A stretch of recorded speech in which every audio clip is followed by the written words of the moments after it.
നമസ്കാരം. എല്ലാവർക്കും ഗീതമ്മയുടെ അടുക്കളയിലേക്ക് സ്വാഗതം.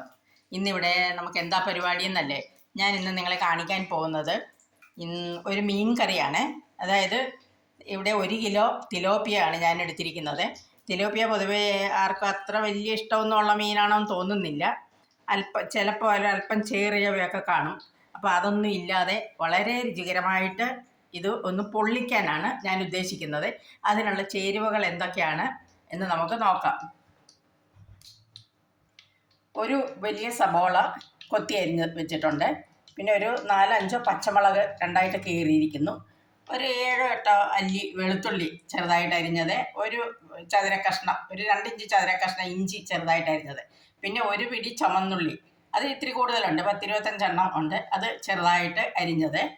പിന്നെ ഇതിന് ചേർക്കാനുള്ള പൊടികൾ: 1 സ്പൂൺ മുളക് പൊടി, കാര്യം മുളക് പൊടി ഇതിന് കുറച്ച് മതി. മല്ലിപ്പൊടി 1.5 സ്പൂൺ, 1.5 ടേബിൾ സ്പൂൺ. പിന്നെ ഇതൊരു 1/2 സ്പൂൺ മസാലപ്പൊടിയാണ്. അതായത് എല്ലാവർക്കും അറിയാമല്ലോ, നമ്മൾ ഇറച്ചിക്കൊക്കെ ചേർക്കുന്ന ഇറച്ചി മസാലക്കൂട്ട് പൊടിച്ചതാണ്. പിന്നെ ഒരു 1/2 സ്പൂൺ മഞ്ഞൾപ്പൊടി, ഒരു 3/4 സ്പൂൺ കുരുമുളക് പൊടി. ഇത്രയുമാണ് പൊടികൾ ചേർക്കാനുള്ളത്. പിന്നെ അതുകൂടാതെ ഒരു 2 വലിയ തക്കാളി അരിഞ്ഞു വെച്ചിട്ടുണ്ട്, ഒരല്പം കറിവേപ്പില. പിന്നെ ലാസ്റ്റ് ഇതിന് പൊള്ളിക്കുകയാണ്.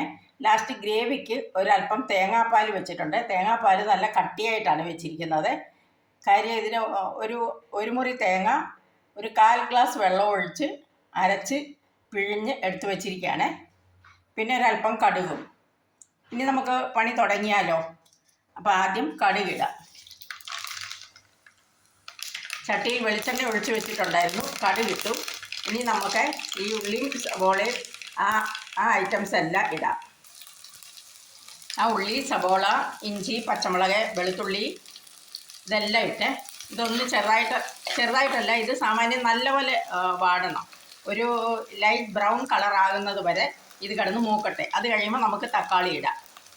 അതും കഴിഞ്ഞ് പൊടികൾ ചേർക്കാം. ഓക്കെ. ഈ സബോള, ഉള്ളി, ഇഞ്ചി, വെളുത്തുള്ളി അതെല്ലാം ഒരുമാതിരി നന്നായിട്ട് മൂത്തിട്ടുണ്ട്. ഇനി നമുക്ക് ഇതിനകത്തോട്ട് ഈ തക്കാളിയും കറിവേപ്പിലയും കൂടി ഇട്ട് കൊടുക്കാം. അതും കൂടെ ചെറുതായിട്ടൊന്ന് വാടി കഴിയുമ്പം നമുക്കിതിനകത്തോട്ട് ഈ പൊടികളെല്ലാം കൂടി ഇട്ട് കൊടുക്കാം. ഈ മുളക് പൊടി, മല്ലിപ്പൊടി, മഞ്ഞൾപ്പൊടി, കുരുമുളക് പൊടി, മസാലപ്പൊടി ഇതെല്ലാം കൂടെ നമുക്ക് ഇട്ട് കൊടുക്കാം. പൊടികളെല്ലാം കൂടി ഇടാൻ പോവാണ്.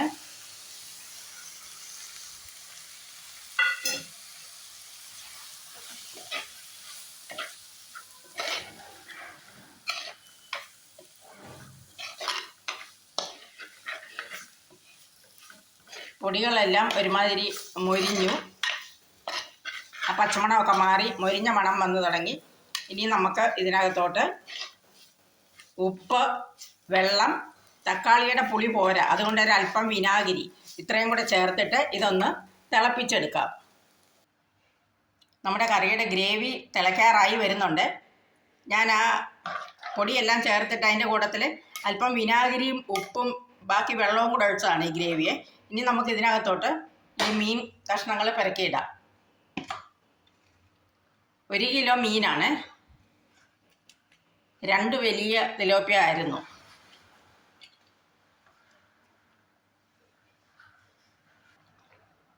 മീനെല്ലാം ചേർത്തു. അതിൻ്റെ ഗ്രേവി തിളയ്ക്കുന്നുണ്ട്. ഇത് അല്പം കട്ടിയുള്ള മീനാണ്, അതുകൊണ്ട് നമുക്കിതൊന്ന് മൂടി വെച്ച് വേവിക്കാം. ഇനി ഒരു 10-15 മിനിറ്റ് നല്ലോണം ഇരുന്ന് വേവട്ടെ. അതിന് ശേഷം നമുക്ക് അടുത്ത ലാസ്റ്റ് ഫൈനൽ പരിപാടിയാണ് തേങ്ങാപ്പാൽ. അത് ലാസ്റ്റ് ചേർക്കാം. അതുവരെ ഇതൊന്ന് വെന്ത് ആ മസാലയൊക്കെ ആ മീൻ കഷ്ണങ്ങളിലൊന്ന് പിടിക്കട്ടെ. നമ്മുടെ മീൻ 10-15 മിനിറ്റായി. ഇതെല്ലാം വെന്തിട്ടുണ്ട്. നമുക്കിതൊന്ന് തുറന്ന് നോക്കാം. എന്നിട്ട് ഇതിൻ്റെ ഫൈനൽ ഈ തേങ്ങാപ്പാലും കൂടെ ചേർത്ത് ഒന്ന് ഇളക്കി, അത്രയേ ഉള്ളൂ. മീനെല്ലാം നന്നായിട്ട് വെന്തിട്ടുണ്ട്. ഇനി നമുക്ക് ഈ തേങ്ങാപ്പാലും കൂടെ ഒഴിച്ചു കൊടുക്കാം.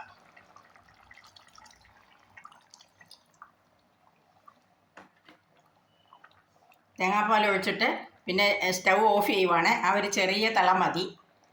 എന്നിട്ട് ഒരല്പനേരം കൂടെ മൂടി വെക്കാം.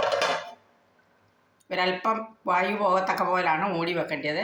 സാധാരണ തിലോപ്പിയ പൊതുവേ ആരോട് ചോദിച്ചാലും തിലോപ്പിയ കൂട്ടത്തില്ല എന്നാണ് പറയാറുള്ളത്. തിലോപ്പിയ കഴിക്കാൻ എല്ലാവർക്കും ഒരു മടി പോലെ, എന്താണെന്ന് എനിക്ക് അറിഞ്ഞുകൂടാ. എനിക്ക് പക്ഷേ അത് വളരെ രുചികരമായിട്ട് തോന്നാറുണ്ട്. നിങ്ങൾ ഈ കറി തീർച്ചയായിട്ടും ഒന്ന് ട്രൈ ചെയ്ത് നോക്കണം. ചോറ്, ചപ്പാത്തി, പൊറോട്ട, പുട്ട് എല്ലാത്തിൻ്റെയും കൂടെ നല്ല മാച്ചിങ് ഉണ്ട്. സോ എല്ലാവരും ഇതൊന്ന് ട്രൈ ചെയ്ത് നോക്കുക. നന്ദി.